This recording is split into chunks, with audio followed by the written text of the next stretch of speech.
palabra de Dios para mí. Amén. Yo la recibo, la tengo. Amén. Y cuando el Espíritu Santo inspiró a Lucas y también a Mateo en este caso, para que nos dijera un poco de José, Dios estaba plasmando un programa de que tú y yo aprendiéramos algo de la vida de José, que indudablemente nos va a hacer bien volverlo a escuchar y entenderlo en el día de hoy. Aquí hemos leído la narración del nacimiento de Jesucristo, y la primera acepción del versículo 18 que usted está mirando allí, me llama la atención que es la primera vez que se combina el nombre Jesús con el nombre de Cristo para construir el nombre Jesucristo. Jesucristo es una combinación de dos nombres, o un nombre y un título, porque el nombre Jesús, que lo veremos enseguida, significa Salvador, y el nombre Cristo no era un nombre propio, sino un título que significaba el ungido, aquel que Dios había elegido para venir al mundo. Y me gusta cuando leo Hechos de los Apóstoles capítulo 10, cuando Pedro comienza a predicar en casa de Cornelio. Dice Pedro, cómo Dios ungió, ahí está la palabra Mesías, él es el mensajero ungido, el Salvador ungido, cómo Dios ungió con el Espíritu Santo y con poder a Jesús de Nazaret, y cómo él anduvo entonces haciendo bienes, dice, porque Dios estaba con él. Así que Jesús significa Salvador, Cristo significa el mensajero ungido, el Mesías ungido por el Padre. Pero el versículo comienza a hablar de la combinación del nombre Jesucristo. El mismo que es nuestro Salvador es el mismo que está ungido para ser nuestro Mesías por toda la eternidad, ¿verdad? Amén. Así que ahí aparece el nacimiento de Jesucristo, Salvador y Mesías. Y Mateo narra cómo fue este nacimiento. Estaba desposada María, su madre, con José, o sea, estaban comprometidos, lo que ahora se conoce en nuestro mundo contemporáneo como novio. Esa palabra no existía en la antigüedad, eso es lo que ellos eran, pero con un poquito de más seriedad de lo que se hace hoy, aún dentro de los círculos cristianos. La palabra aquí dice que estaban desposados. Él estaba desposado con ella, ella estaba desposada con él. Era como un tipo de compromiso tan serio que la propia Biblia habla de José como el marido de María, y de María como la esposa de José, aunque no habían todavía concluido el acto, no habían sido todavía unidos físicamente en el acto del matrimonio, pero era un compromiso que ambas familias ya veían como serio. Y la Biblia, cuando habla de José como el marido de María, sin haber concebido el acto matrimonial, y de ella como la esposa de él. Estaban desposados, estaban comprometidos, era un compromiso serio. Me gusta esta mañana, si hubiera jóvenes que están aquí enamorados, decirles que en la iglesia también es un compromiso serio. Es mejor romper la relación de noviazgo que casarse y después romper el matrimonio. Pero eso no quiere decir que el matrimonio, el noviazgo, debe concebirse como algo muy liviano. Como hay jóvenes por ahí, picaflores, aquí, y hablo de ambos sexos, pero a nosotros aquí en Monte de Sión nunca nos pasará eso.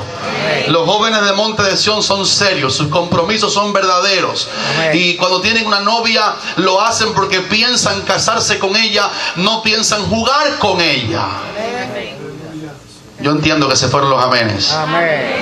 Pero estaban comprometidos, y me llama la atención que la Biblia menciona ese dato.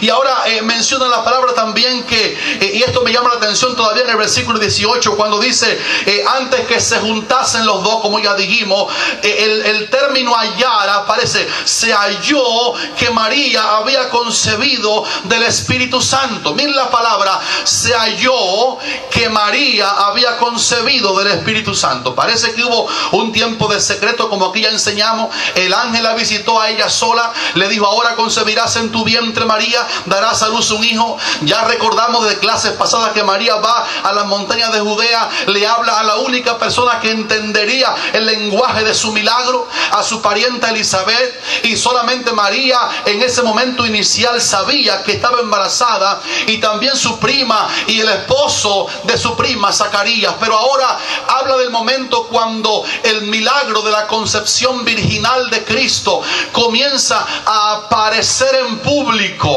Y dice el versículo 18 que que por fin se halló que María estaba embarazada. Y esta expresión hallar no está diciendo que María fue en el momento que el ángel la visita y dice: mira, mi prometido, vine a verte. No relata la Biblia que José se entera porque María se lo va a decir en secreto a él. Dice en el momento que José aparece en la historia. José aparece en la historia porque dice que se halló que María había sido concebida en ella, estaba embarazada en ella por el poder del Espíritu Santo. Fue algo que se manifestó, que no se pudo esconder ya más. Así que este es el momento cuando quizás el abdomen de María comienza a crecer por el embarazo y se halla que la mujer está embarazada. Estoy seguro que María no tenía toda la certidumbre de que su novio la entendería, ni cuando ella se lo dijera, si lo hubiera hecho al principio, mucho menos ahora cuando ella está preocupada, como dijimos también aquí en domingos pasados, por lo normal que va a brotar el conflicto de hacer la voluntad de Dios. Y siempre dijimos aquí, hacer la voluntad de Dios te va a causar conflicto, pero al final la voluntad de Dios es agradable y perfecta. Amén. Se halla por fin que está embarazada. Y entonces cuando está embarazada y se dan cuenta la gente que es verdad, la palabra dice algo tremendo, y es que José entra en la esfera de la historia. Y miren lo que dice la palabra acerca de José, que es la palabra, el meollo de lo que en este día Dios ha estado tocando mi corazón para compartir con ustedes. En el versículo número 21, José entra a la historia, versículo 19. José, su marido, como era justo y no quería infamarla, quiso dejarla secretamente. Ahora es la primera vez que la Biblia habla de José. Diga conmigo, José. ¿Era José una pieza importante en el nacimiento de Cristo? Amén.